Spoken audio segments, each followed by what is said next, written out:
Right, we move on to our next session, one that I myself have been anticipating ever since I found out that we were lucky enough to have our next speaker. Basically, it's an interview done with Noam Chomsky. He does not need an introduction.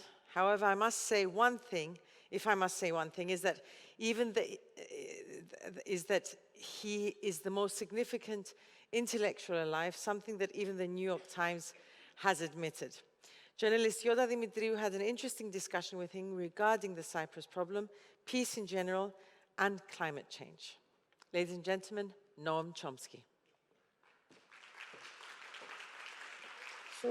It's a huge honor for all of us here to have this discussion with you today. Thank you. Our first question is about USA's embargo. The decision by Washington to leave a decades-long arms embargo imposed on Cyprus was the #1 topic on Cypriot media. Our politicians said that this means the country has a greater defense now. In your opinion, what does this embargo really mean for Cyprus? Well, it's quite natural that this should be front page news in Cyprus, but the fact of the matter is it probably won't have a big effect. May ease the situation somewhat in Cyprus, but there's no real issue of defense. There are major conflicts raging, which actually dwarf the serious crisis in Cyprus and will probably overwhelm any impact this might have. There, after all, are grave threats of expanding war, and the damage that's being done, the secondary effects of the war are so severe that everything else is going to pale into insignificance. I mean, Cyprus faces much more serious problems than the local problem of conflict with Turkey. I mean, you've probably seen the report that came out a couple of days ago by scientists in Cyprus and Germany studying the likely prospects for the Middle East region altogether, even putting aside the question of war, predicted that by the end of the century, that pointed out that the warming, the heating of the atmosphere is proceeding about twice as fast in the Middle East as it is in the rest of the world, which is dangerous enough. Twice as fast in the Middle East. That means their prediction is that by the end of the century, temperatures in the region will have risen by 5 degrees Celsius approximately, which gets to the border of unlivable. And of course, that's not the end, then it continues. Meanwhile, same time, a group of climate scientists in Israel have just come out with a study sharply accelerating their predictions about the rise in sea level.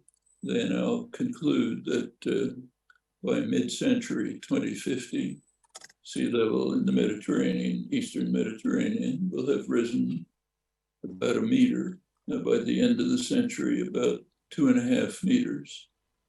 You can just leave that to your imagination. This is also the Middle East has now surpassed the European Union and India in emission of greenhouse gases. That's apart from the fact that the region is the major producer of the fossil fuels that are destroying us. So what's happening in the Middle East region is of extraordinary importance. May destroy human life in the near future. Everything else pales into insignificance. There's a window, there's a narrow window in which this can be changed. but all efforts have to be devoted to that.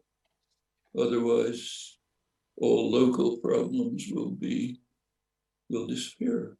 There'll be nothing to talk about. This is a very significant analysis, what you're saying. It's not a pretty picture.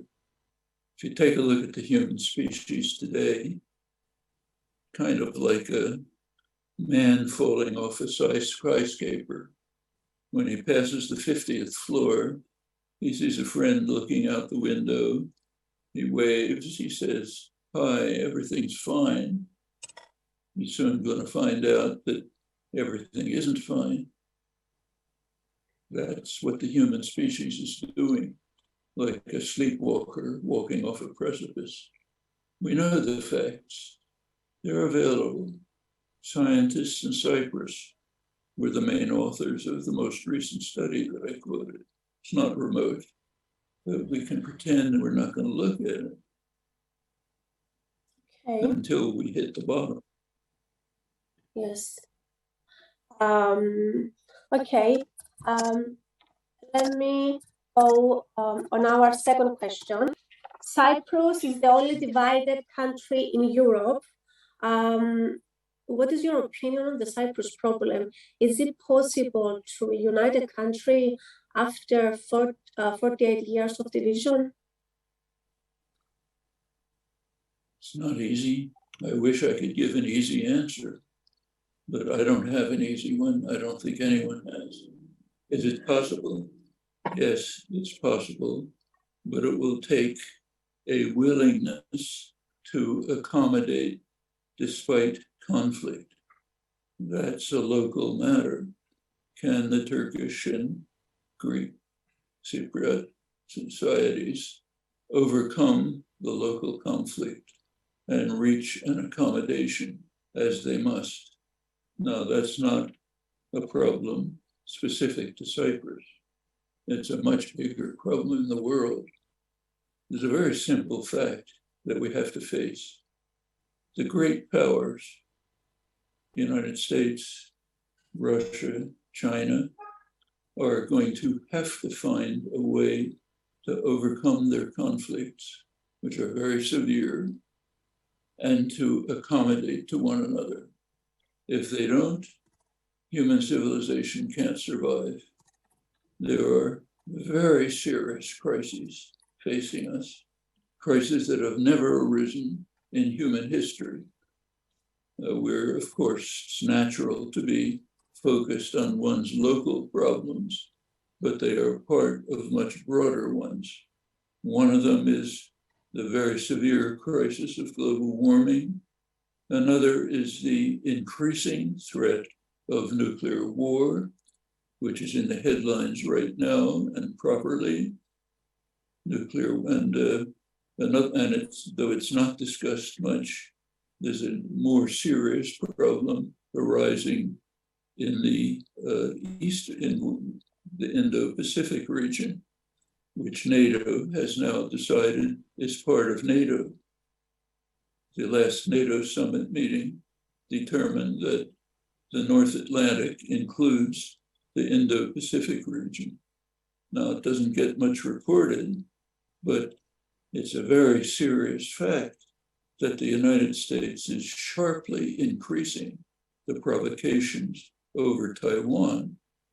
September 14th, the Senate Foreign Relations Committee passed almost unanimously a resolution which could become legislation, which calls for basically destroying the one China policy, which has kept the peace for 50 years in the Taiwan region, China-US conflict. It's been the 50-year-old resolution was that agreement that Taiwan is part of China, as it is by international law, and that there would be what's called strategic ambiguity. That is, neither side would act provocatively to change the arrangement. That's held for 50 years. It's now being seriously challenged by the United States. You look at this resolution of the Foreign Relations Committee, it calls for turning Taiwan into virtually a NATO country. It's called a non-NATO partner, increasing massive arms shipments from the US to Taiwan, joint military exercises on Taiwan, interoperability of military systems, and treating Taiwan diplomatically the same as other sovereign countries. That's a real poke in the eye to China. So far, they haven't reacted. But if this becomes legislation, we could have a second war breaking out in that region, which means potential wars between nuclear powers, which destroy everything very quickly. That's the situation we're facing. It means that not only the Greek and Turkish communities in Cyprus, but major powers of the world will have to find a way to accommodate with one another, to reach a settlement with one another. A couple of days ago, Emmanuel Macron, one of the few statesmen in the world, spoke on US television, discussed the severe problems resulting from the Russian invasion of Ukraine, while it's expanding, and pointed out that the invasion could have been prevented if the two sides had agreed to implement the Minsk agreements up to days before the invasion. That was still a possibility. Maybe it still is, but that's the kind of move that has to be made, and quickly, if there's to be any hope of human survival. Now, there's a lot of the governments of the world are not pursuing it, except Macron's an exception. But the people of the world want it definitely. Take a look at the global South, overwhelmingly calling for negotiations to end the horrors before they expand. It extends to Europe. Germany, most important country in Europe, over 3/4 of the population want to move to negotiations and diplomacy right now. Slovakia, very much the same. France as well. The great powers are not moving in that direction. US and Britain are insisting that the war must continue until Russia is severely weakened. That means no negotiations, no diplomacy, keep moving on to greater threats. These things are happening around the world. It means that all of our local problems, however serious they might be, those inside the United States as well, all of them just almost fade into insignificance as compared with the global threats, the literal threats to survival of organized life on Earth, the threats that are increasing right in front of our eyes. This is also very significant, what you're saying. What about peace? What about countries like Cyprus who seek peace? What do you think they should consider? What actions they should take to avoid all those things you... The actions have to be taken at the popular level. Governments are not going to do it. There has to be popular organization inside Cyprus, inside the competing communities, people coming together to realize we must get together. The problems we face have no borders. Our local problem has no borders. The global problem has no borders. We are now facing the question will we act to save organized life on Earth? Question that's never risen before in human history. It's rising very dramatically right now. Cannot be evaded. We cannot be like that man falling from the skyscraper. Everything looks fine. No, just the Earth, and you see it doesn't look fine. Okay. It's right in front of our eyes. There's nothing secret. And Cyprus, it means the communities must internally organize to commit themselves to overcoming the divisions and reaching an accommodation. May seem impossible, it isn't. Take a recent example. Go back to 1945, not that far. For centuries, Europe had been the most savage place in the world. Europeans were devoting themselves to slaughtering each other. It was their main occupation. For centuries, could that be overcome? Well, it was. In 1945, they began slow moves, tentative moves towards accommodation within Europe. Could France and Germany accommodate after the centuries of mutual slaughter? Well, they did. They're now allies. It's not perfect, but it's incomparably better than what preceded. If that could have been done in the most savage place of the world, it can be done on Cyprus, can be done elsewhere. Humanity has to face the economic crisis after the pandemic, but also the war in Ukraine made the crisis even worse. On the other hand, militarism fuels the climate crisis. Regarding the climate crisis, you have said that we are approaching the most dangerous point in the human history. Do we still have time to change the nightmare that is coming due to the climate crisis, or is it too late? There is a narrow window. There are perfectly feasible proposals which could put a limit on the growing crisis, sufficient to take moves which would bring us to a solution. Can be done. Not much time, but the means are there. They're within, certainly feasible. There are detailed studies showing that with 2 to 3% of gross domestic product, we could take actions that would in fact overcome the crises. The task is to move on to do it. We can do it. The means are there, they're known, they're spelled out in detail. The actions can be taken. There isn't a lot of time. It has to be soon. Last but not least, even the New York Times wrote about you. He's probably the most significant intellectual alive.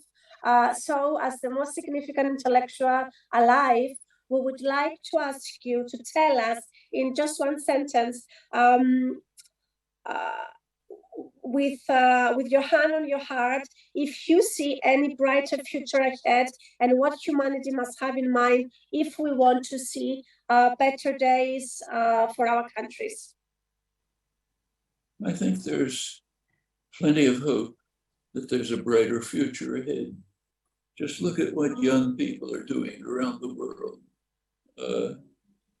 Extinction Rebellion, Sunrise Movement in the United States, global climate strike. Many enormous numbers of young people are dedicating themselves to doing the things that have to be done to save us. For people of our generation's task is to listen to them, to pick up the reins, to pick up the challenge that we're facing, to act expeditiously. We can overcome all these crises. Local ones like accommodation in Cyprus, global ones like nuclear war and global heating. It's a choice. the man falling from the skyscraper can reach the hands that are extending, grab them, stop his fall. But you have to decide to do it. Won't happen by itself. Wish I could go on. Afraid I have to go off. Thank you. It was a great honor to have you here today with us in this discussion for Cyprus Forum 2022. Thank you so much. Thank you very much. Pleasure to be with you.